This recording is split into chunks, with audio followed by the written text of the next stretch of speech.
खंडर की हवेली का राज।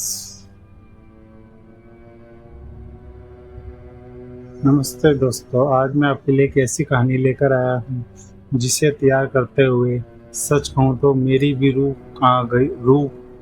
कांप गई थी। मैंने इसे लिखते हुए कई बार सोचा कि क्या मैं इसे पूरा कर पाऊंगा। यह इतनी डरावनी खौफनाक है कि अपनी कुर्सी से चिपके रहने पर मजबूर कर देगी। अगर आप हॉरर कहानियों के सच्चे दीवाने हैं तो ये कहानी आपके लिए परफेक्ट होगी। और हाँ, अगर आपको यह वीडियो पसंद आए, आप ऐसी डरावनी कहानियाँ सुनना चाहते हैं तो मेरे चैनल को सब्सक्राइब ज़रूर करिए। चलो, आज की डरावनी कहानी का शीर्षक है खंडर हवेली का राज। यह बात है शहर से दूर एक सुनसान इलाके में बनी एक पुरानी खंडर हवेली की। लोग कहते थे कि उस हवेली में भूतों का डेरा है। जो भी रात को वहां रुकता है वह कभी वापस नहीं आता। लेकिन शहर के 3 दोस्त अर्जुन, समीर और प्रिया इन बातों पर यकीन नहीं करते थे। वे एडवेंचर यानी कि शौकीन थे एडवेंचर के, और उन्होंने शर्त लगाई कि वो एक रात उस दिन हवेली में जरूर बिताकर दिखाएंगे। अंधेरा घिर चुका था और जब वह हवेली पहुंचे, हवेली के चारों ओर जंगली झाड़ियां उगी थी और हवा में एक अजीब सी उदासी और सड़ी हुई बदबू थी। दरवाजे जंग खा चुके थे और एक डरावनी आवाज के साथ खुले। अंदर घुसते ही धूल और मकड़ी के जालों से भरी एक विशाल विशाल कमरा या हॉल दिखाई दिया। खिड़कियों के टूटे शीशे से चांदनी की रोशनी अंदर आ रही थी, जिससे अजीबोगरीब परछाइयां जमीन पर बन रही थी। उन्होंने अपनी मोबाइल की टॉर्च जलाई और आगे बढ़े। समीर ने हंसते हुए कहा, देखो, यहाँ तो कुछ भी नहीं है, सब कहानियां हैं, मनगढ़ंत। प्रिया थोड़ी सहमी हुई सी लग रही थी, लेकिन उसने अपनी हिम्मत बनाई रखी। अर्जुन ने कहा, चलो बीच वाले कमरे में जाकर देखते हैं। वे एक बड़े से कमरे में पहुंचे, जहां एक पुराना फटा हुआ सोफा और एक टूटी हुई मेज पड़ी थी। उन्होंने अपनी टॉर्च रखी और एक दूसरे से बात करने लगे। कोशिश कर रहे थे कि डर उन पर थोड़ा भी हावी ना हो सके। करीब आधी रात का समय था जब उन्हें ऊपर के माले से कुछ घिसटने की आवाज आई। उन्होंने आपस में बात करी कि शायद कोई बिल्ली ही होगी।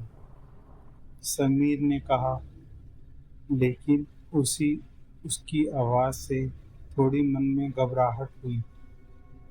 तभी सीढ़ियों से धीरे धीरे नीचे आने की आवाज आई।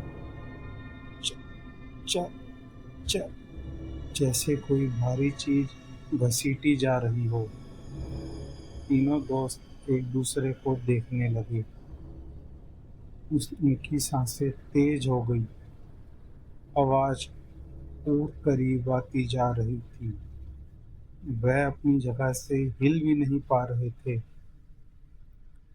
तभी हॉलवे से एक भयानक सड़ी हुई गंध उनके नाखूनों से टकराई। फिर हॉलवे के कोने में एक परछाई उभरी। वह परछाई किसी इंसान की नहीं थी। वह टेढ़ी मेढ़ी, लंबी और पतली थी, जैसे किसी भयानक जानवर या जीव की हो। उन्होंने ऐसी परछाई पहले कभी नहीं देखी थी। परछाई परछाई की दिशा भी बदल रही थी, लेकिन रोशनी में कुछ साफ नजर नहीं आ रहा था। परछाई धीरे-धीरे उनकी तरफ बढ़ रही थी। उनके साथ ही एक धीमी, भयानक फुसफुसाहट सुनाई देने लगी, जैसे उनके कानों में आकर कोई कुछ कहना चाह रहा हो, लेकिन शब्द समझ नहीं आ रहे थे। प्रिया की चीख निकल गई।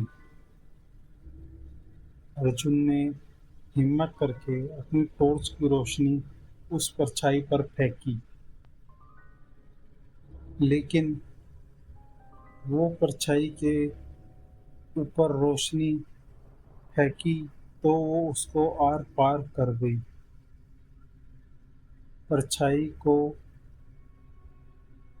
जैसे लग रहा था कि एक धुंधला सा आकार ही हो। समीर ने देखा कि सोफे के पास एक पुरानी गुड़िया की आंखें चमक रही थी और वह धीरे धीरे अपनी गर्दन घुमा रही थी। तीनों दोस्त एक साथ उठे और दरवाजे की तरफ भागे। परछाई परछाई भी उनके पास तेजी से भागी, फुसफुसाहट करी।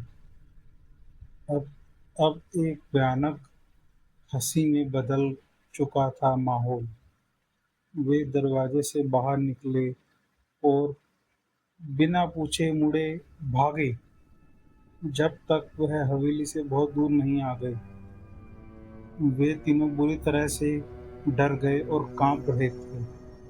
उस रात के बाद उन्होंने ऐसी हॉरर स्टोरी या यूं कहें डरावनी स्टोरी कहानी की मजाक में नहीं लिया। उन्होंने ऐसी कहानियाँ अनसुनी कर दी और आगे से कभी हिम्मत नहीं करने की कोशिश करी।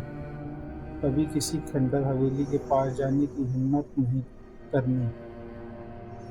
उस हवेली का राज आज भी राज ही है और भी जो कोई उसके पास जाता है वह उस भयानक रात की कहानियाँ जरूर सुनता है।